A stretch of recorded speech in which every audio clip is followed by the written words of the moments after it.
Президент Садыр Жапаров Максим Бакиев Кыргызстанга келди деген маалымат жалган деп, эгер Максим менен Жаныш Бакиев Кыргызстанга келсе, алар түздөн түз камалат деди.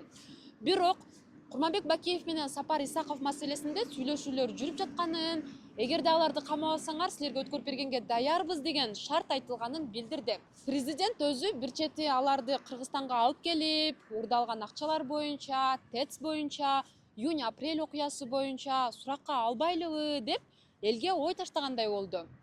Бул боюнча элдин өзүнүн пикири кандай? Курманбек Бакиев Кыргызстанга келгенде камалышы керекпи же сурак бергени жетиштүү болобу? Биз азыр шаар тургундарынын оюн сурайбыз. Сиз медиа хабты көрүп баштадыңыз, биз менен бирге болуңуз. Бул жөнүндө комментарий бере албайм. Кечириңиз. Даже билбейм.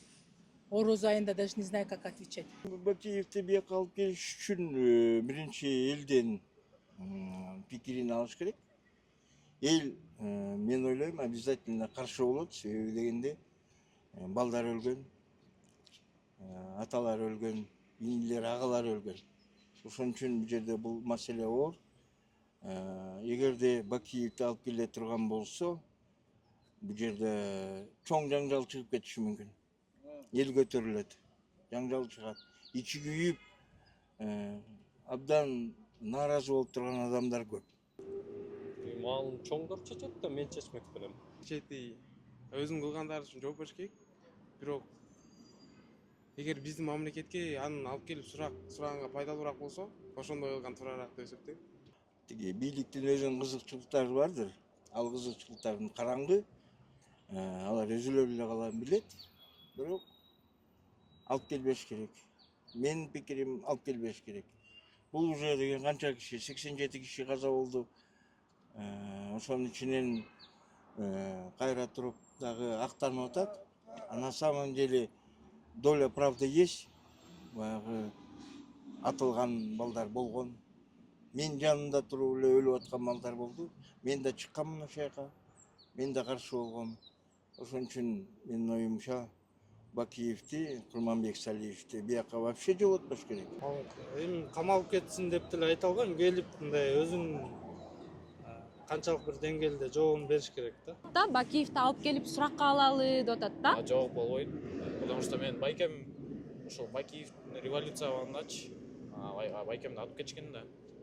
Яс по-моему тийген да, ушундай уккам негизи. Ошол боюнча Бир тууган байкеңиз беле? Атам жагынан атам байке сол врачка солуп калат. Ошол. Каза болду эле. Жок, каза болгон эмес. Жаракат алган, Жарадар болду эле. Катышкан. Ошол катышканда ушундай уккам болгон деп, ан болсо мындай көп адам өлгөндөн да уккам. Ошол боюнча калбайт болчумун анан Бакиев келгенгечи. Биле албайм, мен айта албайм политиканы. Мен эч кимисине болушкум келбейт. Сурак берип көрүш керек. Андан дальше, если жазасы болсо алыш керек деп ойлойм. Сиңизди уксак болобу? Я не свободен. Сиз билбейсизби? Курманбек Бакиевди тааныйсыз да? Камалыш керек да. Ал деген Садыр Жапаровдун Курманбек Бакиевдин кичиси болгондо Садыр Жапаров жубагында.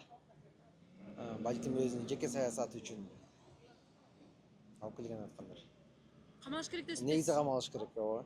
Ошончо кишини аттырды, ар бир мыйзамдан сырткары иш кылганда кайра жооп бериш керек мыйзам түрүндө. Айта албайм ал жөнүндө. Камалыш керек же келбеш керек. Канча киши өлүп кетти го. Ошого жооп бериш керек да. Же келбей ошол жакта качып жүрө берсин. Өтө өрчүндүү маселе негизи, чын-чынына келгенде. Анан мамлекеттик деңгээлде кандай туура болсо, мисалы азыр Садыр Жапаров, Камчыбек Кыдыршевич толтура иштерди кылып атышпайбы?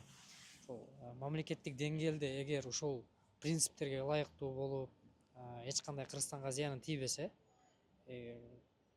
мен ойлойм туура эле нерсе. Баягынча кеткен акчанын баардыгын кустурса, эми мы понимаем, что жана канча согуш болду, жана канча кан төгүш болду. Бир чети камалса деле болот, мисалда. Бир чети төктүргөн деле мыйзам ченемдүүлүк карап көрүш керек го. Мыйзам кандайга жол берсе, ошол мыйзам чегинде эле кылыш керек. Жеке менин пикирим 50-50. Ким камалыш керек го, если күнөөсү болсо. Албетте кыргыз элинде элдер эми туура эмес ойлойт го дейм да, жөнүнө алып келгенде. Күнөөсү болсо эми жазасы болсо алыш керек да мойнуна.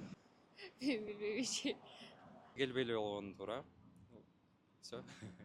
Эмне үчүн? Эми бияктан топлоң чыгып кетеби деген ойда. Эми аны камабайт да бияка келгенде. Сурак алыныш керек. Кандай эмне болгон, окуяларын бүт чоо жайын билип, анан ошону менен чечим чыгарып, анан эгер чынында күнөөлүү болсо, камакка алыныш керек деп ойлойм. Ешкім алайды. Каматыш керек. Өзүңүздөр уккандай биз шаардыктардан ар кандай пикирлерди уктук. Бул боюнча сиздин пикириңиз кандай? Комментарийге жазыңыз. Менин аты жөнүм Асил Шамилова. Сиз Медиа Хабты көрдүңүз. Аман туруңуз.